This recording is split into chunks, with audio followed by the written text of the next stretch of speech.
introduction here. We have the Reverend Father Brenden Humberdross presenting Ora et Labora, the religious life and spiritual history and practice, a topic that's near to my amateur historian loving heart, because the religious vocation, and by religious we mean vowed in monasticism, is a lot of the beating heart of Christianity that I think gets neglected and is the source of almost all of its mysticism.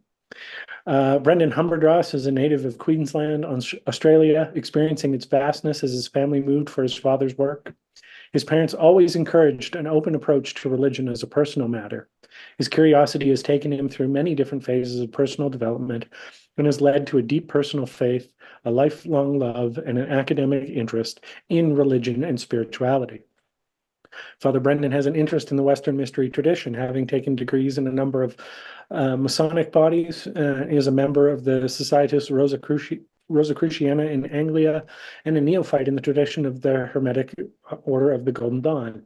And if I may also advertise for the Martinist level of things, we're not supposed to talk about it ourselves, but this is what we were talking about self and other before. This is what the other is for at times. He is also an active Martinist and Martinist initiator. In his secular life, Brenden has studied education at both an undergraduate and postgraduate level and has 18 years of teaching experience across a variety of schools and subjects. Brenden and his wife Monique live in Maryborough, where they raise a blended family of 6 kids. Brenden serves the communities of southern Queensland as the first rector of St. Teresa Parish in Brisbane, with missions in both Maryborough and Toowoomba. And I hope I'm saying that right. Australia is the only place that has more distinct names, I think, than Canada. So with that, I turn you over to I turn it over to you, Father Brenden. Go nuts. Fantastic. Now, can you hear me all right? Little quiet, little muffled. Okay.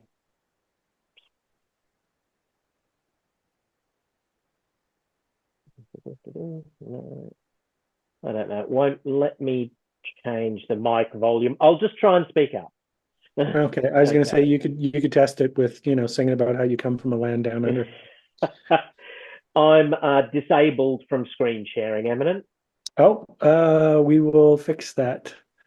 2 seconds. There, you should be good now. Rightio.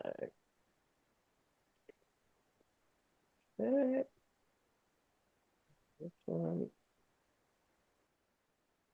Oops, don't do that. Rightio. As His Eminence said, I am speaking today on the topic Ora et Labora. We'll get to what that means later on. And Eminence, you did eminently well at pronouncing those place names. Rightio. So the topic of my presentation today, has already been said, is the religious life, its history, how it's influenced the spiritual life of Western Christianity over time, and what place it can play in Gnostic and esoteric spirituality. While monasticism and the vowed religious life predate the formation of the Christian community, having existed in traditions such as Hinduism, Jainism, Buddhism, and elsewhere, personally I stand in the Western Christian tradition.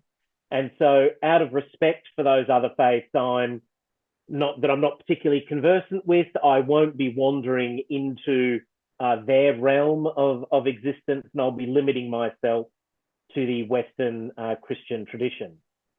For those not particularly versed in our topic, I think a good place to start is defining what the religious life is.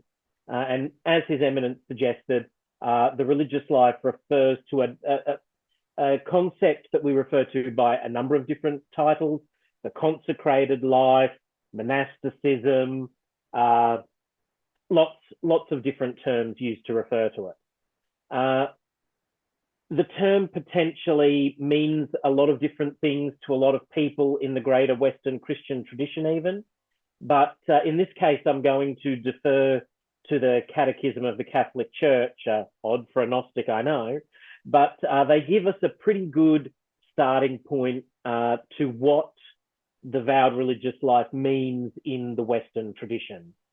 So when we're talking about religious life, we're talking about a consecrated life in its most purest sense. It's a way of formally connecting in a dedicated way to the divine. It's a way to actively and intentionally live out the life that we're all called to live, no matter what our creed is, being beings of the sacred flame, intimately connected to the divine. We're called to live that life of connection, but as those living in a tradition, we're also, the religious life consists of living out your baptismal and your confirmation vows that you made if and when you went through those initiatory rites. Throughout history, religious life has taken a whole heap of different forms. Part of today will be taking a very whirlwind tour through these key forms or movements or reforms or changes in the religious life. I'm going to try and talk about their purpose practically and spiritually and their impact on the wider Christian tradition. In preparing this talk, I came to realize that I've really bitten off way more than I can really chew with this talk, because we're really talking about 21 centuries of evolution and tradition. So what's kind of ended up happening to hopefully fit within the hour is my title has probably really modified a little bit to be the religious life up to the 13th century in history and practice, simply because I got to the point of the 13th century and went, oh, I just don't know if I can fit any more in. Potentially gives rise to maybe a talk in the future to cap this off with more modern development. So I'm going to ask your forgiveness if I move relatively quickly through some of these movements. I'm going to do the typical Johannite thing. I'm not an expert by any stretch of the imagination. There are academics in this field that could talk far better than I, but I'm going to give it a cracking try.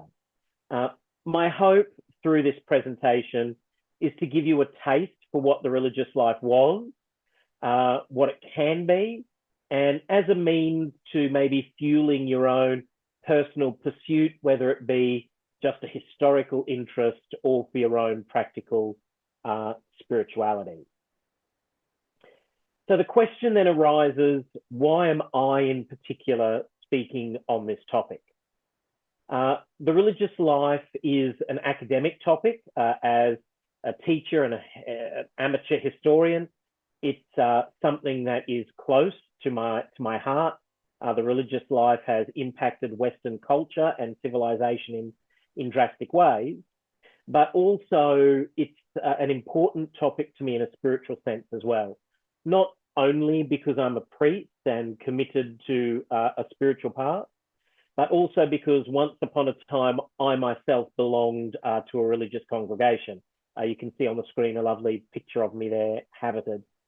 In the past, in a past life, I was a member of the Anglican Order of Preachers, an order in the tradition of Saint Dominic de Guzman that was found within, or still is found, within the wider Anglican communion. And personally, I continue to be influenced by my time as a Dominican and find the practices and the ways of being learnt as a religious still offer fuel for my spiritual journey today. My main hope at the end of this presentation, apart from sharing a topic I have an interest in, is to highlight what religious life has impacted modern spirituality and how we can incorporate the values of consecrated life into our own spirituality. The religious life, as we know it today, really has its start in the pre-Christian era. I chose not to delve into the concept of consecrated religious life in Israelite religion and culture simply because I've already got a lot to cover.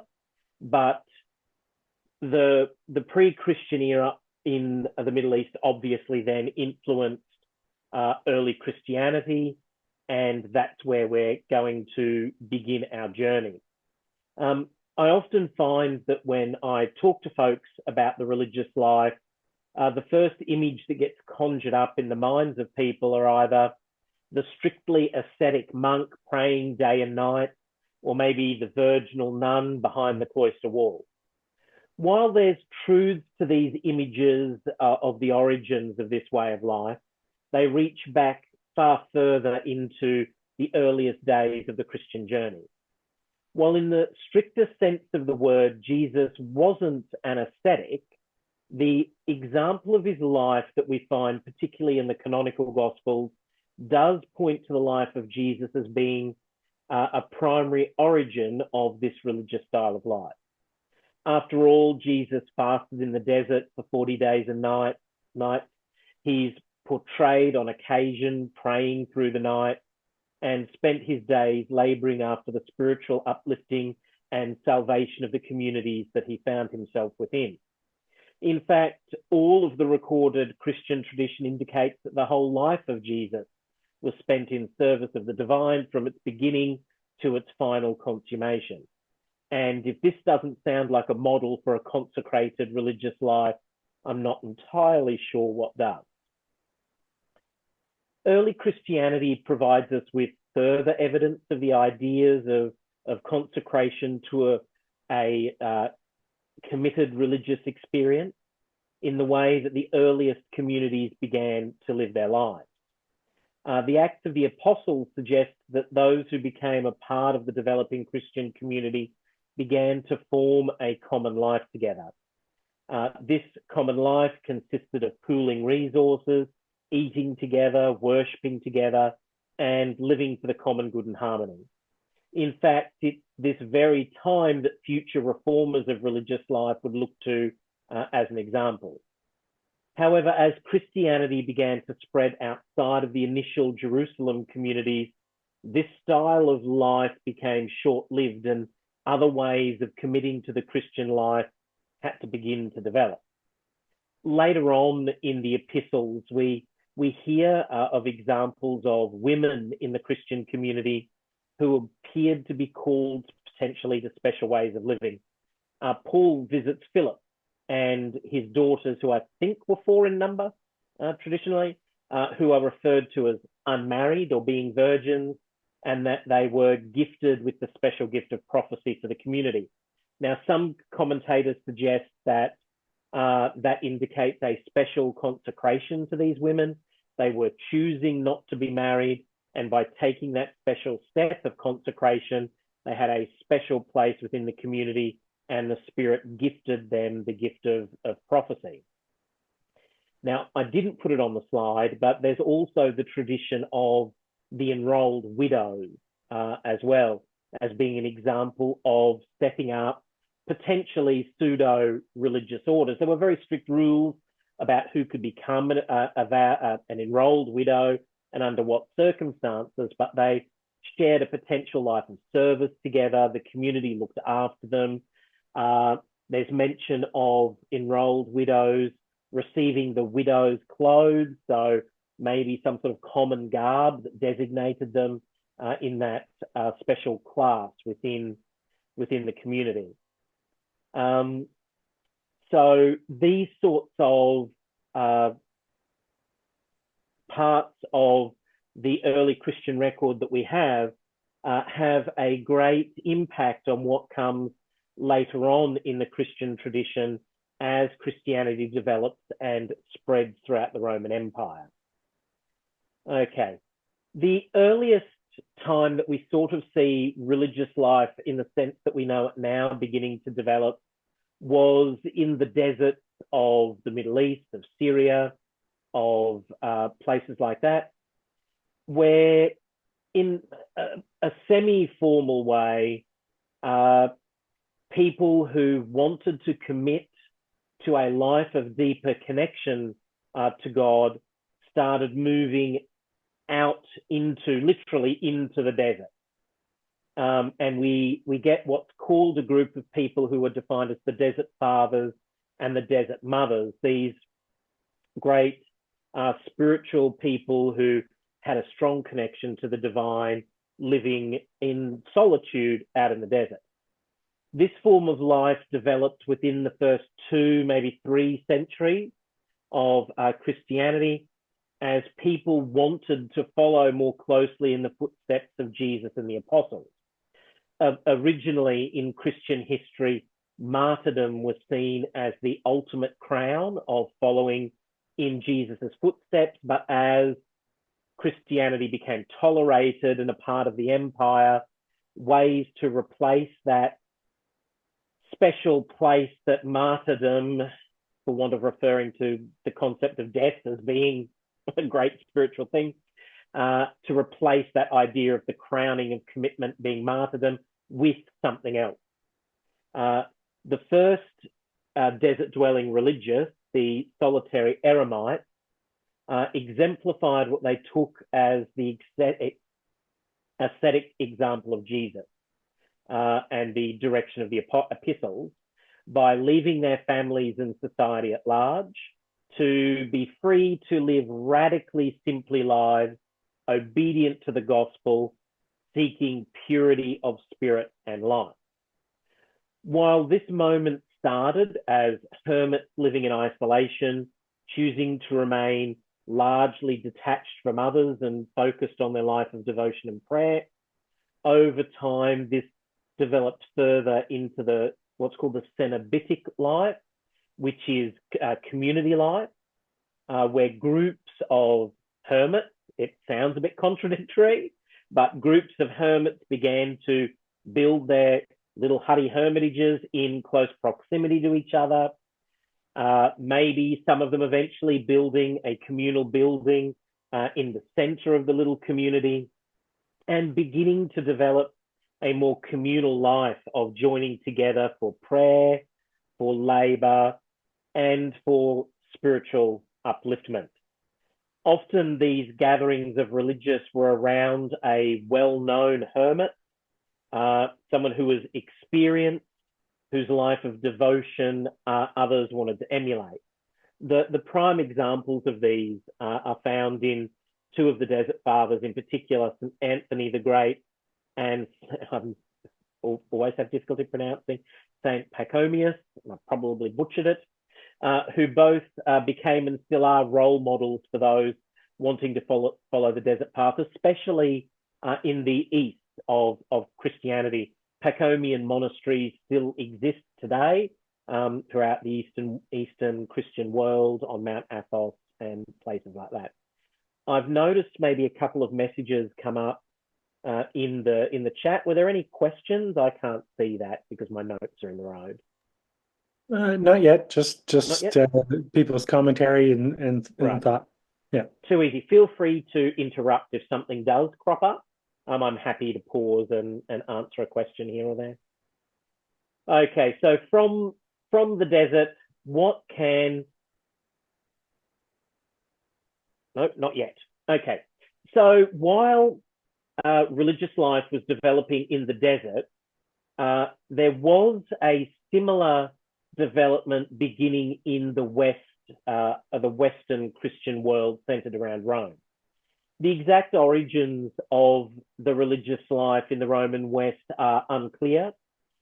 Some academics believe that it was directly transplanted from the deserts of the East, that people either visiting the East or traveling to Rome from the East brought this concept with them, while others say that the West just simultaneously almost came up with the same sort of concept at the same time. And that's not outside of the realms of possibility, but it's quite likely that somewhere between the 2 ends of the spectrum are true. Christianity in the east and western parts of the empire were both undergoing the same changes, were both undergoing the process of becoming more mainstream, were both trying to replace the things that were important to being a Christian during the persecution with other modes of living. And so it's logical that if you're doing the same things spiritually, it will potentially develop in the same way. There did develop amongst the impulses of the early Roman Christians to want to incorporate the ascetic life followed a very similar path to those of the desert. However, instead of retreating to a great sandy hot place, the hermits in the West escaped to quiet places outside the cities and in the countryside. Interestingly enough, this arose at the same time that the Roman aristocracy began to romanticize the countryside. So there's a social change going on in the Roman West at the time of the aristocracy, looking at those places outside of the cities as being tranquil, beautiful places to go to. We can leave and get peace and refreshment at our countryside villa away from the city. And at the same time, the Christian looking for peace and tranquility, surprise, surprise, began to see those changes in social norms and view the countryside in much the same way. The hermits and eremites moved out of the cities to the countryside. That's where they were finding their desert, so to speak. And I've mentioned that impulse kind of went hand in hand with an impulse amongst the aristocrats at the time, looking at the countryside as a place of refreshment away from the city. So the two things kind of went hand in hand. As with the locus in the desert, both eremites and Cenobites began to develop in the West. Like the desert, as Western monasteries arose, they focused around individual founders who incorporated the what has been termed the Roman sense of measure, form, and proportion. The Romans were noted for stability and clear structures. This meant that strict rules of life were written for the monasteries that often regulated absolutely every aspect of their existence. Often when thinking of this concept, we remember the very famous rule of St. Benedict, but Benedict's rule comes much later than the period that we're sort of speaking of here. This first phase of development of the religious life, so this desert phase, I suppose we could call it, generally is considered to have reached its completion. Not that it's ever really completed, simply evolving, around the time of the 6th century. Okay. So this leaves us with the question of what we as modern spiritual folks, and for the most part non-monastics, can take away from this impetus to escape to desert places to seek and serve the divine. It's been suggested that the original hermits may not have necessarily chosen the desert, whether literally or simply those places of solitude, as their dwelling place simply for the isolation. If we look back through the history that we find in the Bible, in the Old Testament and the New, and other sacred writings of the Middle East, the desert has always been a place of significance. Ancient Israel, in their stories, find themselves alone with God in the desert, and that's where they formed that all-important covenant. The ancient prophets often found refuge from persecution and connection to God in the desert. And it was to the desert wilderness that Jesus went to spend 40 days and nights, echoing that desert experience of trial and temptation that Israel went through. Many of the desert fathers firmly believed that it was being in and experiencing the desert that allowed a person to separate themselves from the profane. Becoming attached to the divine, overcoming personal illusions, and purifying their desires with the context of the desert were kind of key and went hand in hand. While not many modern religious or spiritual seekers live in the desert today or can easily escape to the wilderness to live in a cave for any period of time, we can attempt to seek our own desert experiences. Times of real separation and solitude from the hyper-consumerism and constant connectedness of our time can be confronting. It can be terribly difficult to achieve. If you've ever left your phone behind and gone out somewhere and experienced that panic of, oh my gosh, what if someone needs me? That's part of this discomfort that we have with the desert and with solitude as a part of modern life. However, I think that if we to take the opportunity to train ourselves and to try and step outside into the discomfort, even in small ways, to truly disconnect from everything around us, leaving the phone behind, leaving the internet behind, going off somewhere where I can't get to these things even if I wanted to, can really help us discover that even when we go to these places, we're not really ever alone. I think that quite possibly the desert dwellers of the past and those of today, because they do still exist, knew a great secret to understanding God. In the solitude of the desert, I feel that we make two discoveries. The first discovery is God. In the solitude and the silence, we can find God. The second discovery is ourselves, finding our truest, deepest selves when we try and be alone with our own thoughts and our own mind and shed those external factors, which can be terribly uncomfortable, even just for a few moments at a time, can help us realize that those two discoveries, the first of God and the second of ourselves, aren't really two discoveries at all. They're actually one discovery, and the discovery is that we are one and the same, that wherever I go, the divine goes, and wherever the divine goes, I go, because we are always alone together in our silent places, no matter where we are. Okay. So we're going to move on now and take a great leap in history from the solitude of the desert to our friend Benedict and his rule. Oh, Sean's got his hand up. Yes, Sean. Or Eminent, sorry. No, it's all good.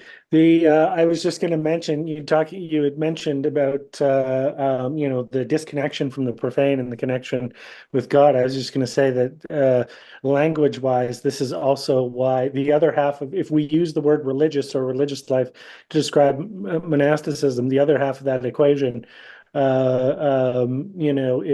what they call secular, right?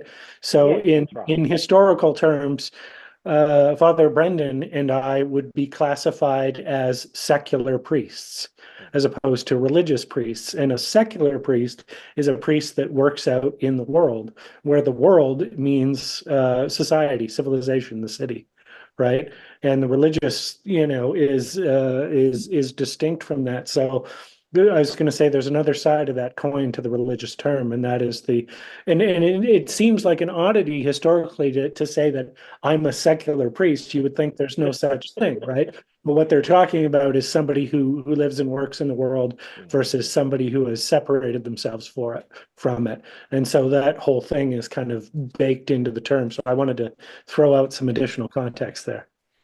Absolutely. And another way of looking at that is the religious life was also called the regular life.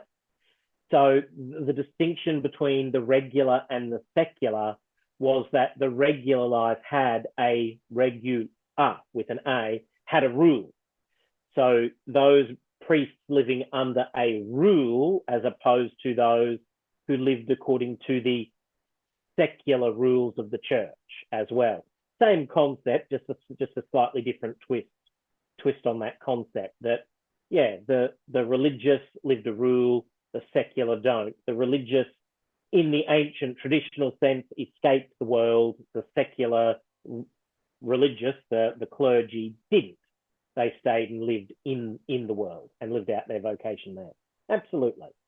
Sorry, I didn't make that distinction. I should have added it in there. Oh, no worries. Okay. I was brought on by something that you said at the outset, and I thought I got to remember to mention it. No, absolutely. Thank you. Okay, so now we're leaping forward in history. We've had a distinct period of time with hermits, with monasteries, living their independent rules, living their independent way of life, and getting on with business. And there were a number of rules in existence, and these rules were vastly different from each other in some ways and very similar to each other in other ways. Saint Benedict is actually where the title of my talk finds its origin in many ways. Ora et labora is Latin for prayer and work, and is sort of the motto of the Benedictine movement. St. Benedict in the West really authored the most influential rule for religious living. And in this sense, rule means the collected precepts, the combined guidelines for how individuals and communities are to follow the spiritual life. These rules and these monks, because at this point they were definitely referred to as monks, organized a common life with a daily schedule of prayer, work, spiritual reading, rest, and recreation. Hence, ora et labora. It was about praying and working. Working is prayer, prayer is work, but we also labor for our own good and our own needs. We also have time to recreate and rest. The rule of St. Benedict also established a standard uniform set of rules. Now, strangely enough, when we think of the rules of monastic life, we often think of poverty, chastity, and obedience. However, these weren't the rules and aren't today. The rules that we find, the vows that we find in the rule of St. Benedict. And in fact, most of the world's monastics in the Western tradition don't make those vows at all. Those vows are implicit within the vows that they do make, but they're not specifically made. The vows in the rule of St. Benedict consist of the vow of stability, so that stability to their monastery. Traditionally, when a monastic entered a Benedictine monastery, that is where they spent the rest of their life, with that monastery. Some exceptions to the rule, usually for higher authorities within the Benedictine congregation that they were a part of, but as a general rule, where you entered was where you stayed. The second vow was fidelity to the monastic life, so a promise to follow the rule and to follow it diligently from now till the end of your days.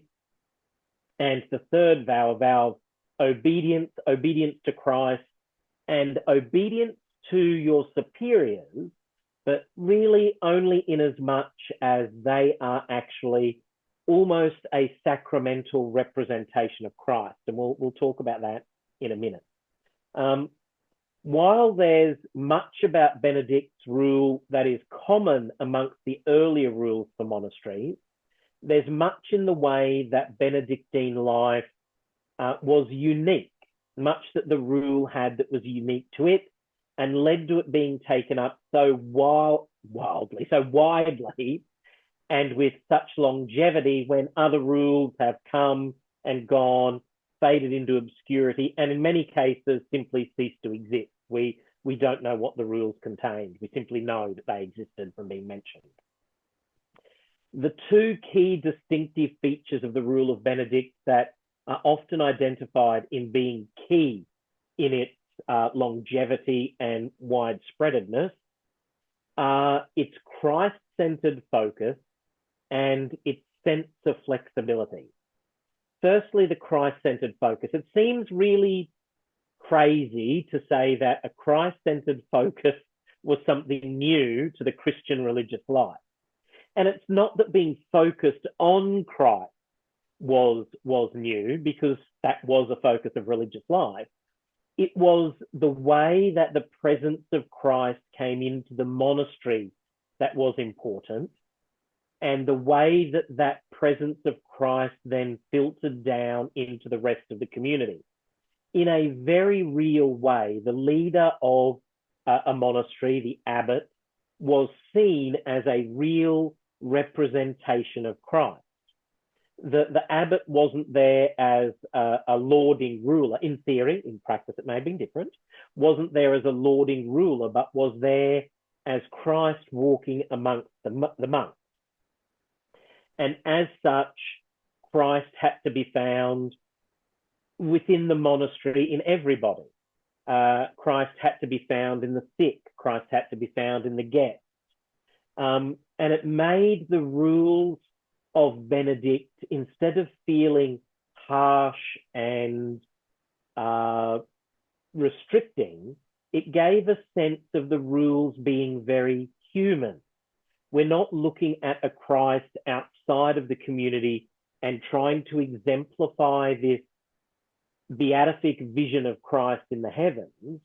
Christ is amongst us as the abbot, who we know isn't perfect, who we know doesn't live the rules perfectly, who we know might be the best amongst us, but is still just a person and yet represents Christ. So we can all come to see that we don't need to be perfect to represent Christ, that the rules are human, we are human. Being Christ-centered is to accept that the divine exists within humanness. And because of this, and because of their focus on proportion and harmony, the rule of Benedict was fit to be accepted by a whole lot of groups. And this Christ-centeredness and the flexibility kind of go hand in hand. If our rule has an element of humanity in it, a Christ-centered humanity, then it has to have a flexible nature.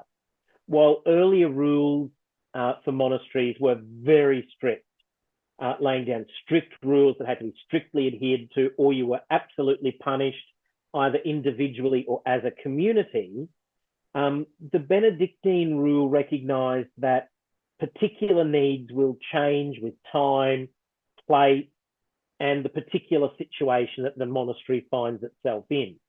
And so while the rule did prescribe things that were meant to happen, the abbot, as Christ in his monastery, was free to be flexible with much of those rules to allow it to fit the community and the area that they were in. So the rule of Benedict really sits in a place of dynamic tension between prescription and flexibility, while allowing for a real balance of life of those who lived it. And that was something that was new to monasticism, that strict ascetic idea of perfection, perfection, perfection, follow the rule perfectly, began to be not thrown out, but softened around the edges. The motto already mentioned, Ora et Labora, really demonstrates this flexibility and this balancing. The monasteries under a Benedictine rule, even today, still balance their life between prayer, work, the needs of the individual, and the needs for recreation. Another factor that led to the rule being used so often today in a variety of orders of monks, I phrased that very wrong. This flexibility and this widespreadness of the rule of Benedict find it being used in a number of places even today.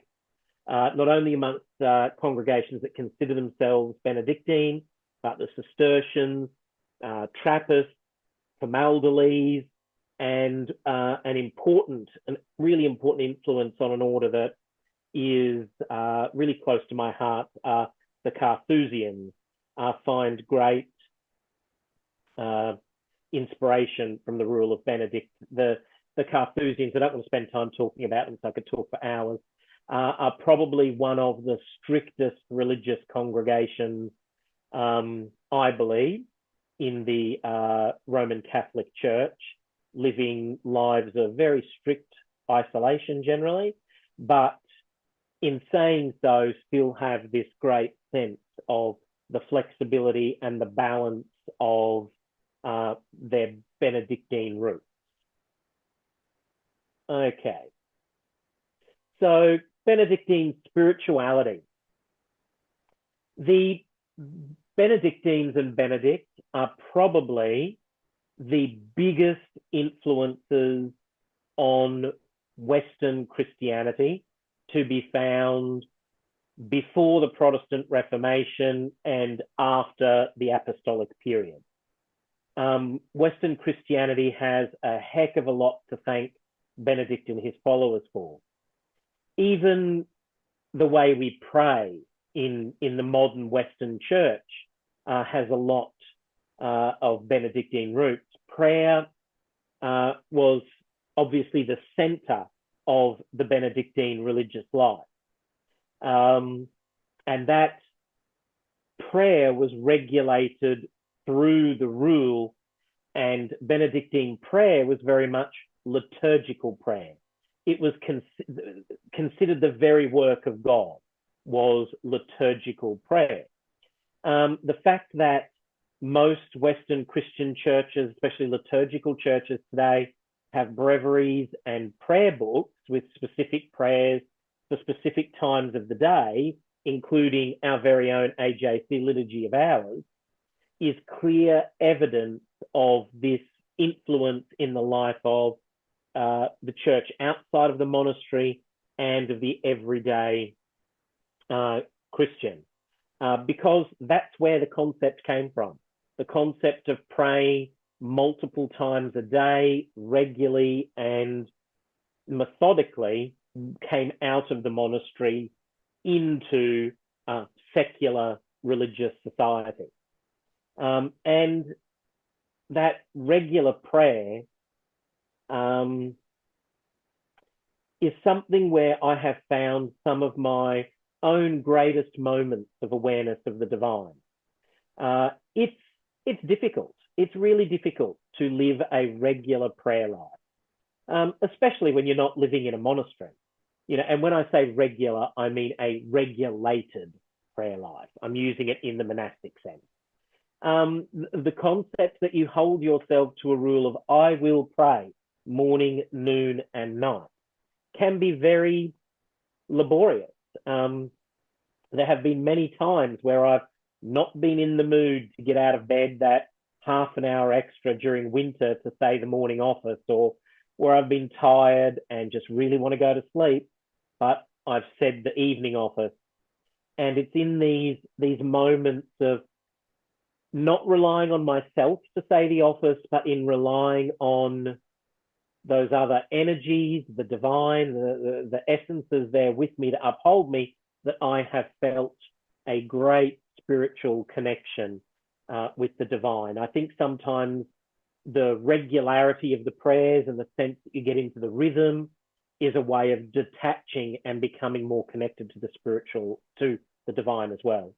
And I think if we regularly approach the divine in this regulated sort of way, I tend to think that we can become more likely to hear and experience the divine as we attune ourselves to a rhythm of opening ourselves to the divine.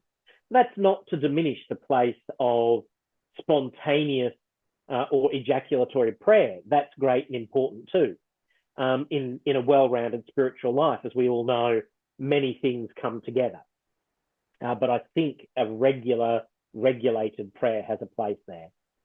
Out of Benedict's ideas of the work of prayer sprang devotions such as Lectio Divina as well. For those not familiar, this is a practice of prayerfully reading works of spiritual significance and exploring them through 4 key steps or movements in relation to your own spirituality, in connection with God, to try and reach deeper within ourselves, but also to reach deeper within God as well, so that God can speak into our hearts and minds. This form of practice developed, again, specifically within the monastery, mainly because the average person didn't have books to prayerfully read. You could only find those in the monastery, where you were educated to read and copy and do things like that. So we have these sorts of practices that I know many of us within the AJC still use today as effective spiritual tools. They come out of the heart of Benedictine spirituality as well. Okay, I know I'm really pushing for time, so I'm going to try and move quickly. Again, much time passed, and we find ourselves looking at a period of great social change and the rise of the mendicant.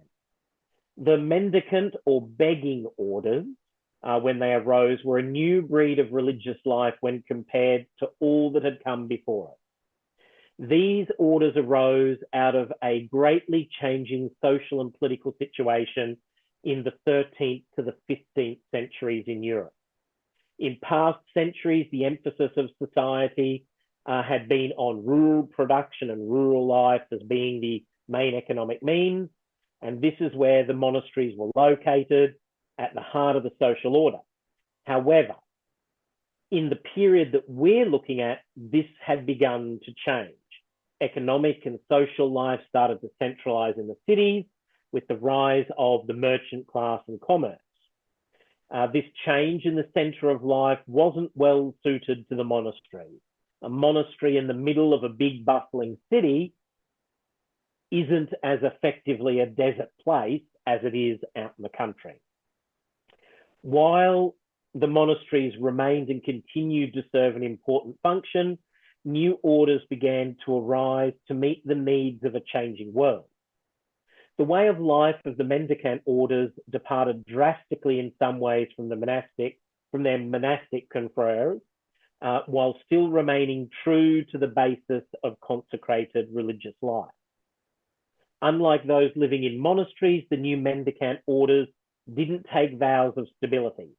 Instead of being tied down to a religious house for the whole of their vocation, they maintained a simple base of operations and moved to where the needs were greatest and where their particular services could be used.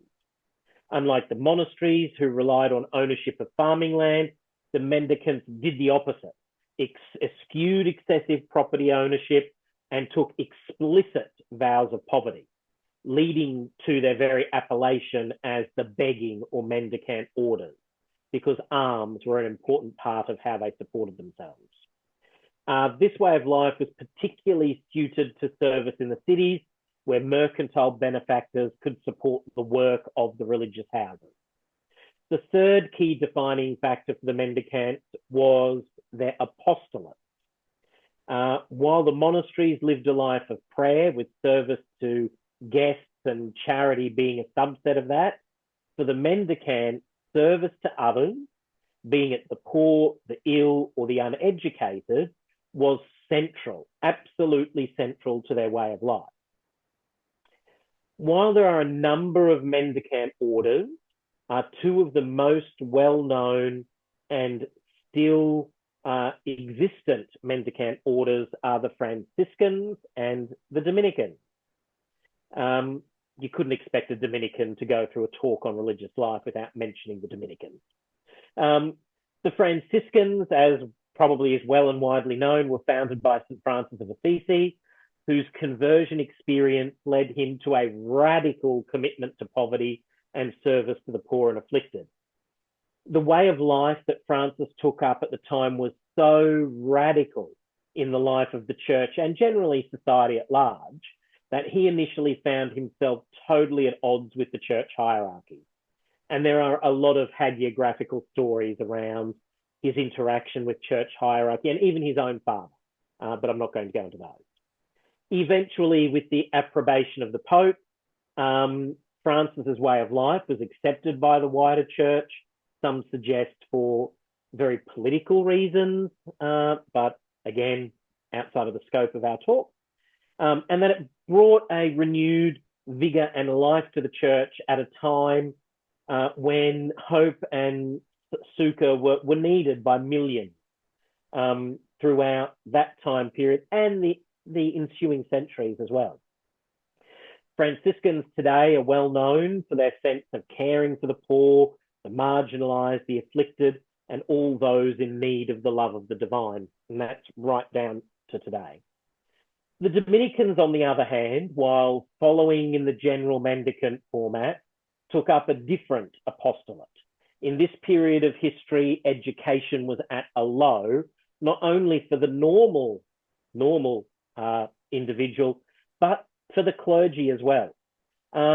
Local clergy often knew very little theology and had very little education, often really only knowing enough Latin to say the Mass, and at that, history suggests not even understanding really what they were saying, but simply knowing what the sections and the motions meant.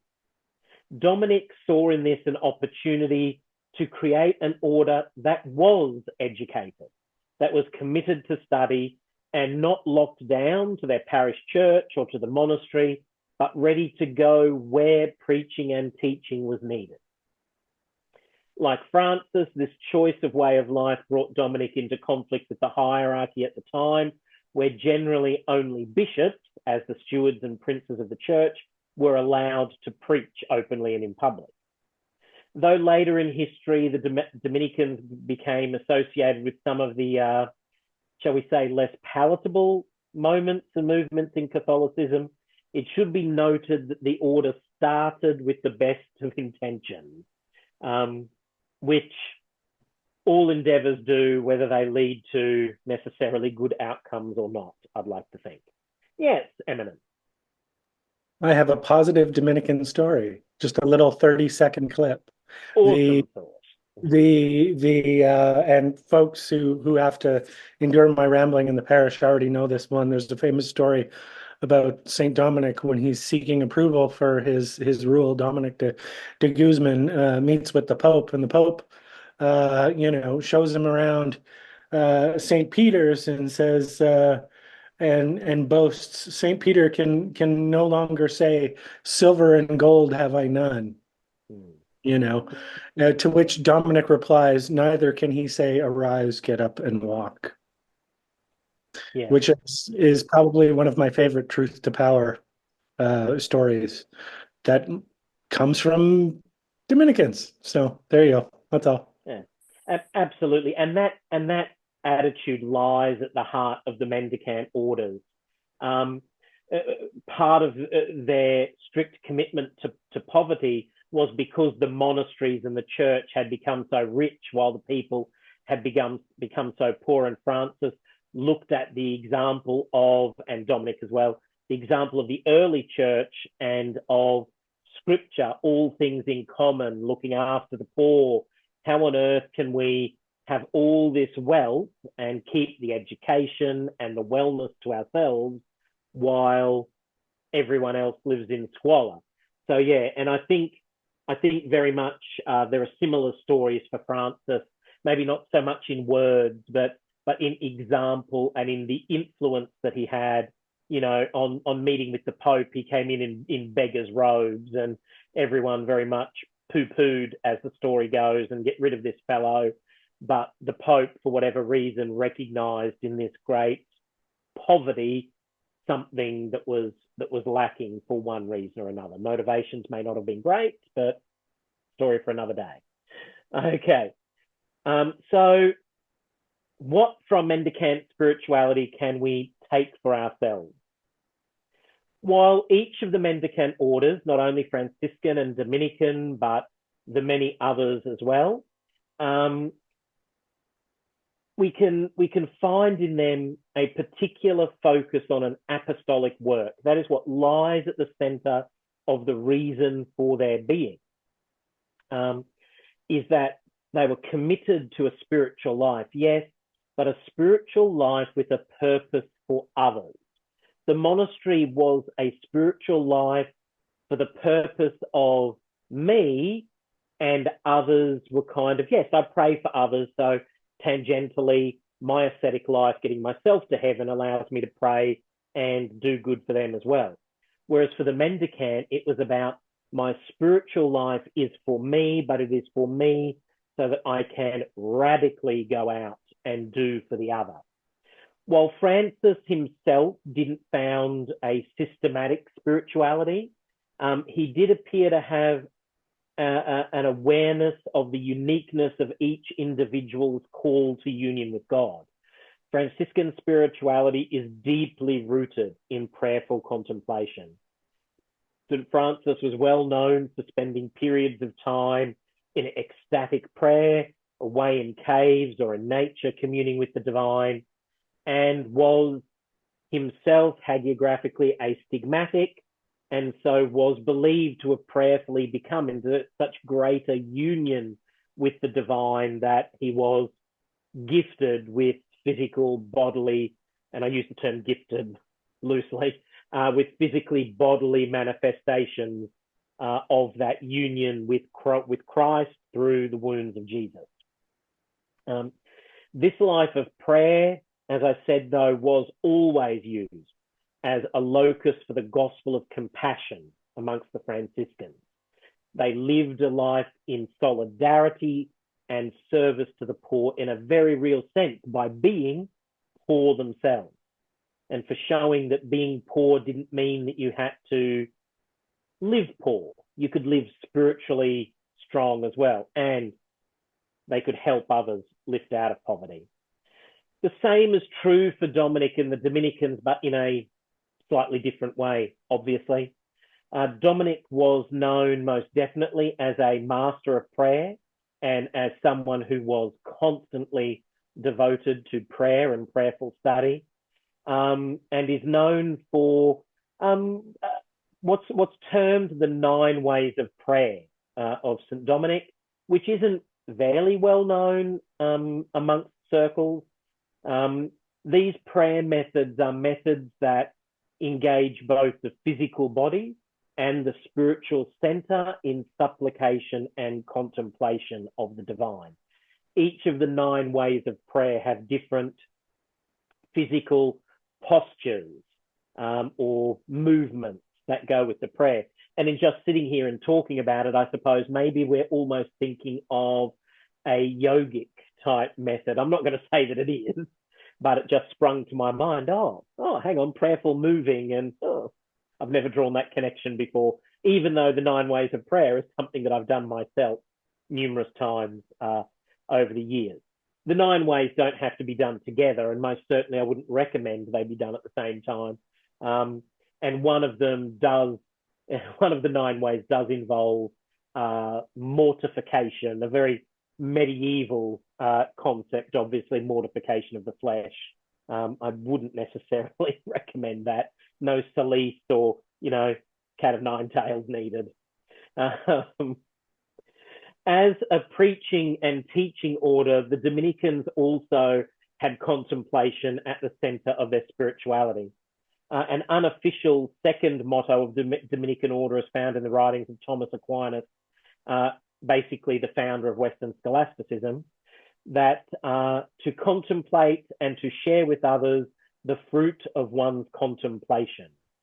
That's what lies at the heart of Dominican spirituality. Their apostolate is to pray, to contemplate, to come to know the divine and the message of the divine, but not so that we can sit on it, but so that it can be shared and spread with others. Sadly, the Dominicans went down the route of Western Christianity of the time, of strict adherence to dogma, but it doesn't have to be in that sense, clearly. Because I still include Dominican precepts in my life, but obviously without a strict adherence to dogma. And again, prayers like Lectio Divina were taken out of the monastery and into the mendicant life, and therefore spread outside the monastery walls to those that Dominicans and other mendicants came into contact with. What I think we can take from the example of the mendicants is to remember that though we seek the path of gnosis and liberation, we're still rooted in the material world. To be complete beings in this material existence is to find a workable balance between the lofty ideals of the monastery and the life of service to others. Humanity is best served through a life of connection to the divine, and that then shines forth into works of service to others and offering that connection of the divine, not through works of conversion, but through works of service and mercy and sharing when sharing was appropriate. The example of this found in the lives of the mendicants, I truly believe, as a former mendicant, can give us spiritual food for a balanced and practical spirituality as spiritual beings living in a material world, because that's what mendicants were trying to do.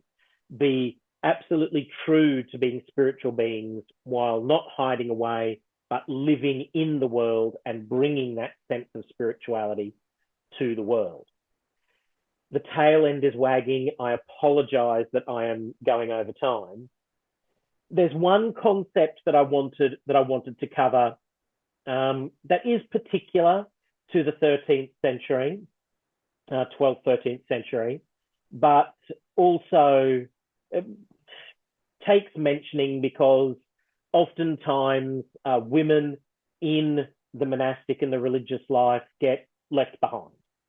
I want to acknowledge well and truly that women have had a place in the religious life since the earliest time of the impetus to move to the desert. It's evident in the mention of the virgin prophets in the apostles, in the enrolled widows, in the desert mothers, in the monastic establishments of Saint Scholastica, who was the purported twin of St. Benedict. It's in the time of social change that we saw the rise of the mendicants, that we see a resurgence of religious life amongst women. Starting in around the 12th century, when these social changes started to happen in Europe, women, especially the well-to-do and aristocratic women, seem to have become absolutely enamored with the concept of religious poverty. These women had a strong, overwhelming desire to commit absolutely everything they had to God and to work very much by the labor of their own hands without possession. Often the rules for women entering into associated religious houses with the mendicants, their rule was somewhat stricter around poverty and the ownership of property. So these were often women who had very wealthy backgrounds where they would not have needed to have lifted a finger for the rest of their lives, who chose to leave home, leave family, were often ridiculed by society and by their family, totally ostracized and cut off, to live a life that was totally anathema to being an aristocratic woman, simply because they saw inspiration in the life of the mendicant to live a life of deep spirituality. Famously, St. Francis established a convent of sisters known as the Poor Clares, and they were associated with his mendicant brothers. There are stories of young women coming to St. Dominic and his brethren while they were wandering around the countryside preaching, saying, hey, look, we want to join you. A lot of single young men with single young women wandering around the countryside would have been a social scandal. So Dominic found himself much in the same situation with setting up a place for these women to live that was looked after and spiritually supported by the order.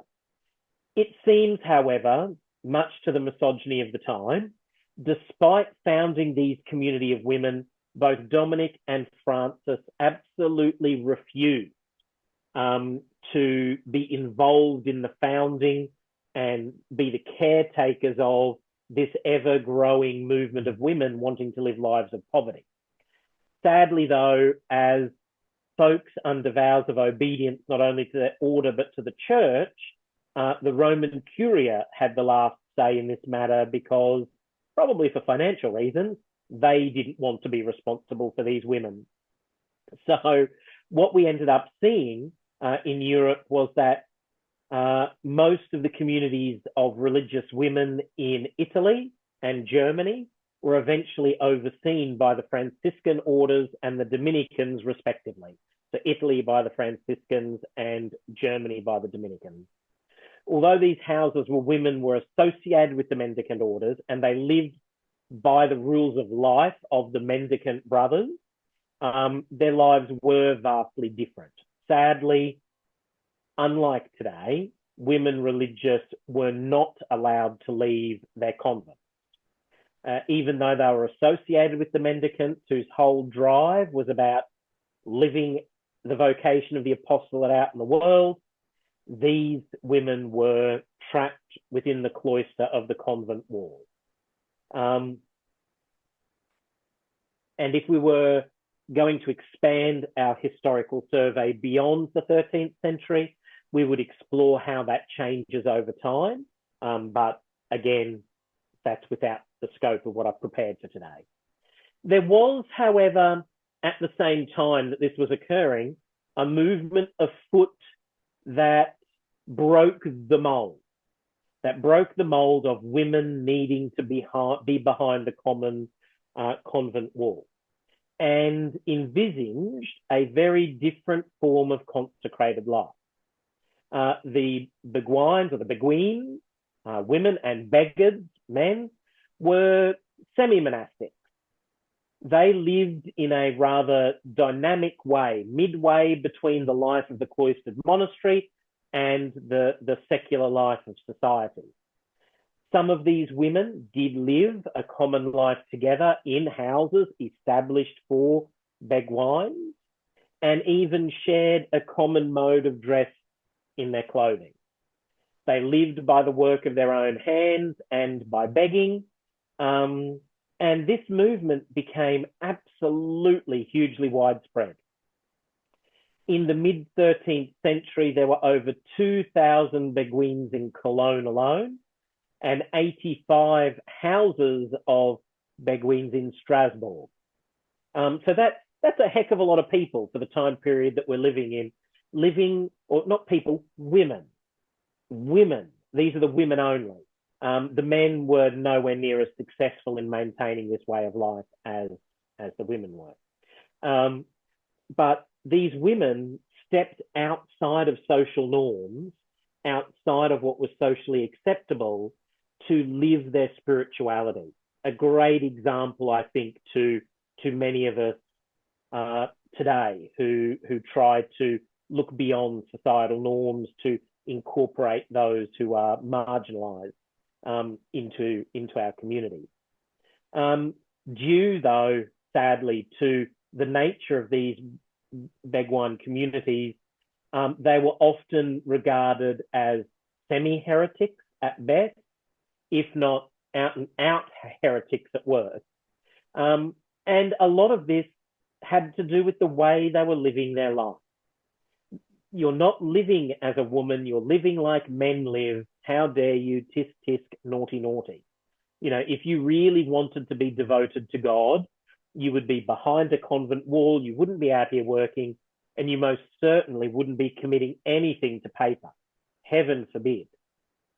There were very few women in this time period who were allowed to commit works to paper, and they were very often those women, well, I'd probably say almost exclusively, those women who lived behind monastery walls. And they were only allowed to do it because it was under the guardianship of the men, the spiritual superiors. Everything went through the men. And hence why we have the works of some great women today, like Catherine of Siena and Julian of Norwich and folks like that, because they worked within the structures. But there are some very holy examples of Beguines, and some that have even been recognized as saints within mainstream Christianity. The Apostolic Johannite Church has a very particular connection to the Beguines and the Beghards in Marguerite Porete, who was very recently, I suppose, in the grand scheme of things, added to the calendar of our church, being recognized, I suppose, as a saint. And we actually, she is one of the non-monastic female writers that we actually have material from. Was the Way of Knowing is her work that we can actually still read today. I can't talk at length on Marguerite Porete. There are others, such as Angie, who are far better placed to talk on these divine women. The desire of these women to live a religious life outside the cloister wall has been somewhat vindicated in the modern era, where women have been allowed to form apostolic orders who work in the community, who very much live their religious life in the community. Some of whom, especially in this modern day, don't even live in a convent. They live by themselves in units in major metropolitan cities, and you wouldn't even know that they were sisters for any outward appearance. So we've come a long way since the 13th century, thank goodness, but still a long way to come. In summing up, and you're probably breathing a sigh of relief at heading on to an hour and a half, I need to again say that there's a far more comprehensive look at that this is far from a comprehensive look at the history and practical spirituality of the religious life in Western monasticism. As I approached the topic, huge and enormous, and I just knew I would not fit it in. I could probably take a whole conclave day to do this justice. There are, of course, developments in religious life that have occurred since the 13th century. Women who have moved out from beyond the cloister wall, a myriad of new orders have arisen, new expressions of religious life in Protestantism and the independent sacramental movement have arisen. And in fact, even religious movements that are Christian inspired outside of the mainstream, in the form of the original new monasticism, have arisen. There's much to be learnt from the lives of those who have committed themselves to seeking union with the divine through a consecrated life. While few of us will ever live a life committed behind the cloister, in the desert, or living in strict poverty, we can all take aspects of the religious life and integrate them into our own spiritual walk. We could all make time to seek the desert or the wild places. We could all make time for regular prayer and contemplation. We could all take the fruits of our spiritual life and use it to serve others and find the divine in their faces. What it takes to do all of these things is intentionality. We need to be intentional. We need a plan, maybe even forming our own rules. And like the religious who have come before us, commit to living a life of service to and in the name of the divine. The end. I really do thank you for struggling through and listening to that rather long and laborious trip down history. If anyone has any questions, I'm in no hurry to go anywhere. But of course, it is getting late where most of you are. So, There was something in the chat that I'm just going to go ahead and relay to you all. Is a Bible study also considered Lectio Divina? Is that the form it took when it moved out of the monastery? That was from Emma. But Bible study, in the sense of using a guided Bible study, is probably a modern descendant of Lectio Divina. Lectio Divina is in itself as a practice kind of prescriptive. There are 4 distinct movements that you go through. You select a small piece of scripture and you read it 4 times prayerfully. And in each of those 4 times, you move through seeking a word that touches your spirit, then maybe a phrase that touches your spirit, a prayer that comes to you from reading that scripture. So something from inside of you that wants to go out to the divine from reading that particular word, whether it's a scripture or whether it's something you find spiritually enlightening, doesn't matter. It could be Harry Potter if you wanted it to be, who cares? And the fourth movement of Lectio Divina is where we simply read the word again, and then we reach out to the divine and let the divine speak to us. So I suppose in the Western world, we've tended to become far more scholastic than we were in the beginning. We tend to, and you can blame the Dominicans for that, you know, we've tend to become very seekers of knowledge, not in the sense of experiential knowledge, but in the, I want to eat the word, to learn more about it, to learn what those words mean, to learn. And Lectio Divina can be a part of that, but Lectio Divina is about spiritually assimilating the word in a deep spiritual way. A formal Bible study can be a part of that, and I think a great precursor to it, to understand what you're going to read before you do those 4 spiritual steps. But yeah, they're kind of different things, but they're cousins. It's like cousins, you know. They get along, they're in the same family, but they're a bit different. I was just going to add to that. I think the chief difference is if you're doing a Bible study, I mean, lots of folks, at least these days, would incorporate stuff like textual criticism or historical criticism, narrative or literary criticism type of thing, in terms of really kind of getting at the context. I mean, you might even get into etymology and all that stuff to really kind of understand the context of a particular thing. But with Lectio, you're reading it and then kind of, at least as I approach it, in a kind of seated meditation style, you're taking in the passage, you're letting it percolate and seeing which part stands out to you. And once you have that part that stands out to you or grabs your attention, you meditate on it essentially, and then you switch, as Father Brenden said, you switched essentially from an attention posture to a listening posture, right? A mix between a listening posture and a response posture. You're listening to, much like if you consider like a mindfulness practice where you're kind of listening to a given area of your body or your attention. You're just being aware of what comes up in that specific spot. You're doing the same thing, but you're doing it essentially with a piece of text. You're opening to listen to what comes through that text, and then there's a responsory kind of like a turn-based conversation with God after a faction, but it's done primarily from a contemplative standpoint. So you're not necessarily breaking open the text, its history, the individual meanings of the words in their original languages, that type of thing, where you might do that in a Bible study, or you might be examining a wider narrative. This is just kind of to look at it under a collective, or not a collective, a contemplative microscope kind of thing, to see which part of you catches fire from the spark of a given passage, I guess would be a thing.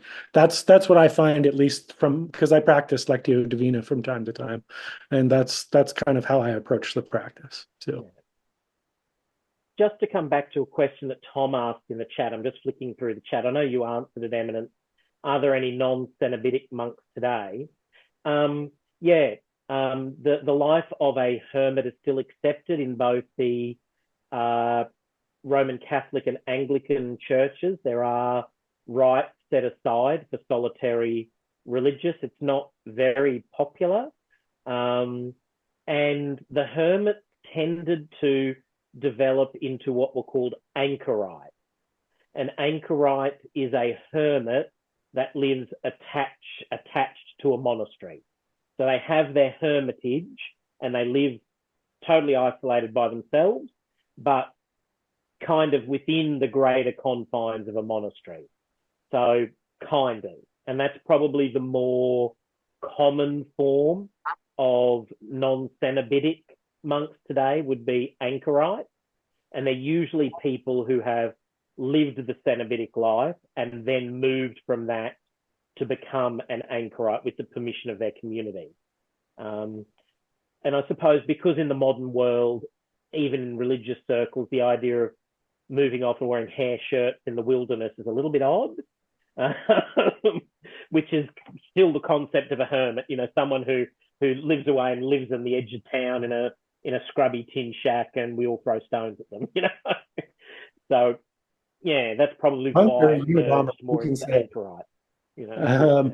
I was going to add, there's also and this connects to the AJC. There's also the concept of an oblate, somebody who takes religious vows under a rule to kind of be attached to a religious order or a religious monastery, but doesn't necessarily live in the monastery. They simply they live out the vows and they support the monastic community or wider order, but typically they live in community with other human beings, like they live in everyday life. The AJC has an oblate group as a part of its Order of the Temple in St. John. So we've got a small handful of oblates there. And some of that kind of that both led into, and they feed back into each other. Father Brenden made reference to the concept of the new monasticism, which is a modern monastic and contemplative movement that essentially seeks a kind of modern monastic way of life, but out in the world, right? You're not necessarily living in community, but you're attached to or you participate in a greater community that isn't necessarily bound by geography. So you would have vowed members over here, vowed members over there, which is kind of how we approach our oblate thing.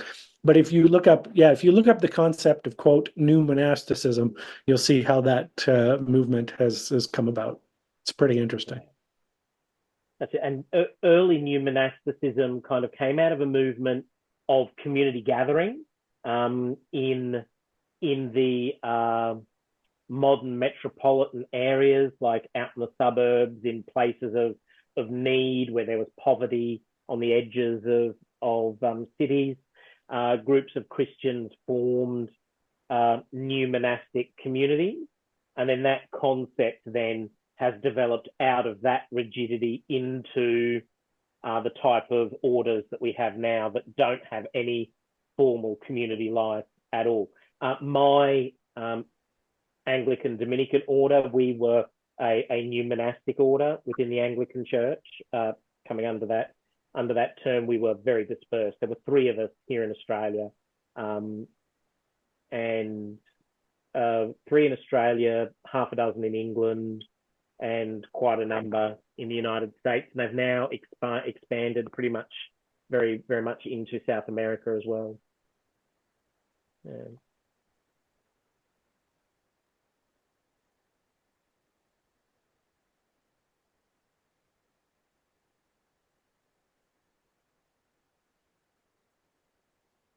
There was a question, why does Eucharist translate as Thanksgiving? Isn't it literally closer to new body or new vessel? Good question. It's been ages since unless somebody else wants to take a stab at it. I'm just assuming it's translated as that because that's what it is. I haven't really taken a super deep look at it, but I mean, you have a lot of terms. You have mass, obviously. You have mass, which comes from the end of the mass in Latin, ite missa est, which basically means "go, you are dismissed." That's why they call it the mass. In other words, we're done, get the hell out. That's why it's the mass. And there's also the liturgy, the divine liturgy. Liturgy comes from liturgos, which basically means the work of the people. And then, of course, there's, Holy Communion, Lord's Supper, that type of thing. Looking at the Greek New Testament, not that I speak Greek, so I'm kind of reading a bit of commentary here. The noun that is used that we translate Eucharist or thanksgiving is the Greek word Eucharistia. And if you look at it in context, like say in 1 Corinthians 11, it says, and when he had given thanks, he broke it and said, and that word there for given thanks is Eucharistia. So I think contextually, that's probably where the idea that it means thanksgiving comes from, because that's what Jesus did at the Last Supper. He gave thanks and then did. I'm guessing from what I'm just looking at. No, and I couldn't find the Eucharista. What you just answered it like spot on, because I couldn't find that contextual translation of like, this is where we're getting it from in the sentence of the scroll from the Greek. But now that you've got my cerebral fluids flowing, when I read the authentic discourse, I noticed that the original Greek was authentikos logos, which immediately referred me back to I am the Word made flesh. So why does it translate? And it's contextual. And I'm looking at it, I'm like, couldn't it have just been I am the discourse made flesh? I am the conversation. I am the logic made flesh. I mean, it really speaks to the Gnosticism of like plowing through the demiurge to get to us from the pleroma. And when I saw authentic discourses translated as authentic logos, I was like, Eureka. So I just wanted to spit that out to the group. I was going to say logos comes with a lot of, the word logos comes with a lot of discussion.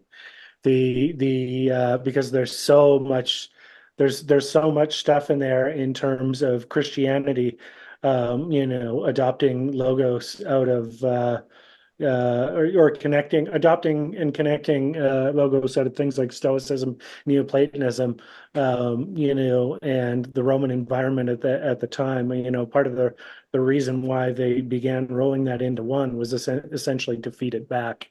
In terms of winning converts, or at least winning understanding, right? As they began adopting kind of yes, we do need a conclave lecture just on logos, because I'm not volunteering. No. Yeah, no, I'm not the one to do it.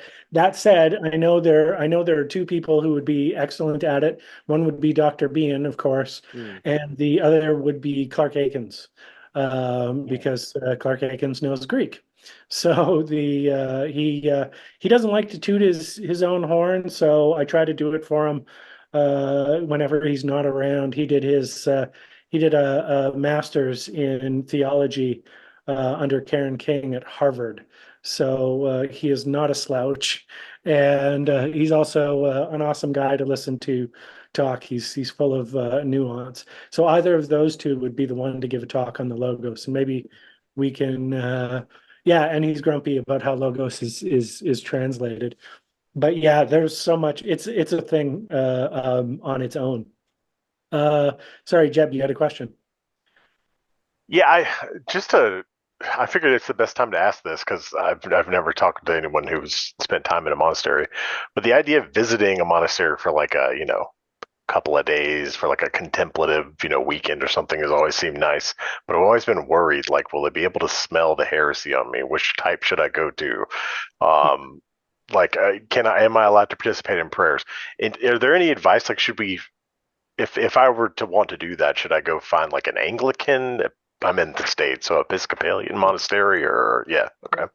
And there are Episcopalian monasteries in the Benedictine tradition, and even in their own tradition in the United States. Benedictine monasteries, even in Roman Catholicism, have a very strong tradition of hospitality to guests.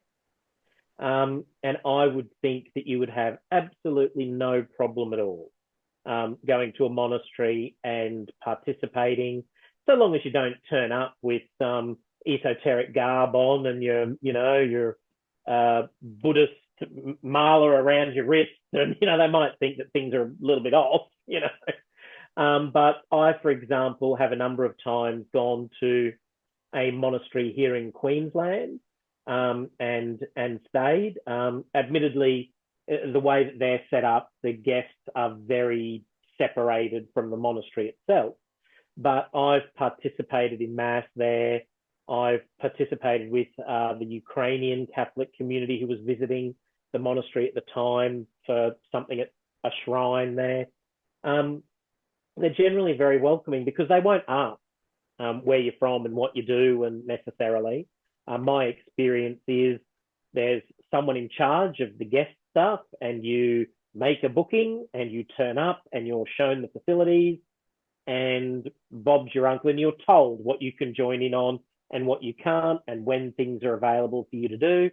Quite often it's simply an opportunity for you to do your own things within the confines of a monastery and then join them maybe for Mass or for particular prayer times during your visit, and maybe have the opportunity to speak to a brother and get some spiritual guidance, depending on what the monastery sort of does around their guests. And look, a number of monasteries actually run retreat weekends too, where you can actually sign up to go and do a specific spiritual retreat, and they're open widely to the general public, of any and all faith traditions, If you look for monasteries, just look for monasteries that offer private retreats. Usually it'll be on a section of their website. Private retreats or non-guided retreats, which is basically where you're kind of on your own time. That's the option to do it there. I mean, there are also ones that aren't specifically monastic, and of course, as Bishop Scott pointed out, there are ones that are non-denominational. Holy Wisdom Benedictine Monastery separated from Rome about 30-40 years ago. We did conclave out there in 2010, and it was fantastic. So